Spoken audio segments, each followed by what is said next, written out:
নতুন বাড়িতে শিফট হয়েছি এই সানডেতে। খুব কঠিন অবস্থা চারিদিকে, তাও আজকে একটু ভদ্রস্ত কন্ডিশন। এই একটা ঘরই দেখাচ্ছি, বাকি ঘর উঠে এখন যাওয়ার মতো আমার ক্ষমতা নেই, বিকজ কোমরটা বলছে যদি এখন উঠে যাস তাহলে আমি সত্যি বলছি তোকে ছেড়ে চলে যাব, মানে আমার কোমর বলে দিয়েছে। যাই হোক, যে কারণে আমি ভিডিওটা অন করেছি, আপনাদেরকে একটা জিনিস দেখাবো। আমার হাজব্যান্ডের কাজ। স্নান করে উঠেছি সবে, এই 4টে, সোয়া 4, পৌনে 5টা বাজে মনে হয় এখন। তো দেখুন, একটু মুখের ক্রিম খুঁজছিলাম, যে ক্রিম কোথায় পাবো, একটু ক্রিম টিম মুখে মাখবার জন্য। ওই হচ্ছে ক্রিম, আলমারির মাথায়।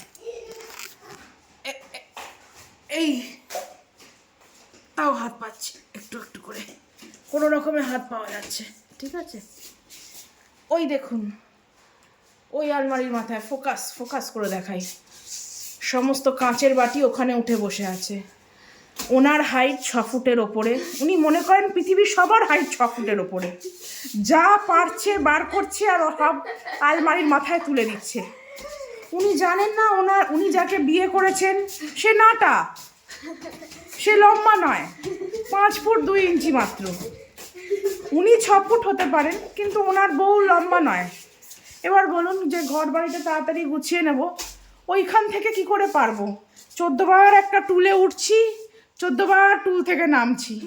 কোমর বলেছে দ্বিতীয়বার যদি তুই আমাকে এরকম করে খাটাস, তুই থাকবি, তোর শরীর ছেড়ে আমি বেরিয়ে যাব। এই লোকটার জ্বালায় এরকম সব কিছু, সব ওই টঙের মাথায় এরকম করে তুলে রেখে রেখে চলে গেছে। এই আরও আছে, এই যে এরকম, হ্যাঁ, যা পারছে। ওনার হাইট 6 ফুট বলে ভাবেন যে পৃথিবীর সবার হাইট 6 ফুট।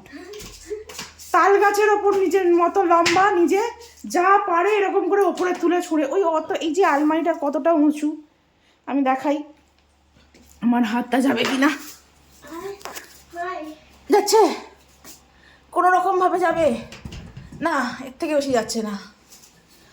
মানে হয়তো ভেবেছিল দ্য গ্রেট খালির মতো লম্বা বউ পাবে, কিন্তু সেটা পাইনি। সেই আফসোসে আমার ওপর টর্চার করা হয়, এই 5 ফুট 2 ইঞ্চি প্রাণীটার ওপরও টর্চার করা হয় এইভাবে। যা পারছে এরকম করে তুলে দিয়ে চলে যাচ্ছে, তারপর বলছে করে নাও। এইভাবেই তো করতে হয়, সবাইকে করতে হয় বাড়ি শিফট করলে। তো খুব কঠিন পরিস্থিতি, তার সঙ্গে এরকম হাজবেন্ড। লম্বা ছেলেকে বিয়ে করার আগে ভেবে নেবেন একবার।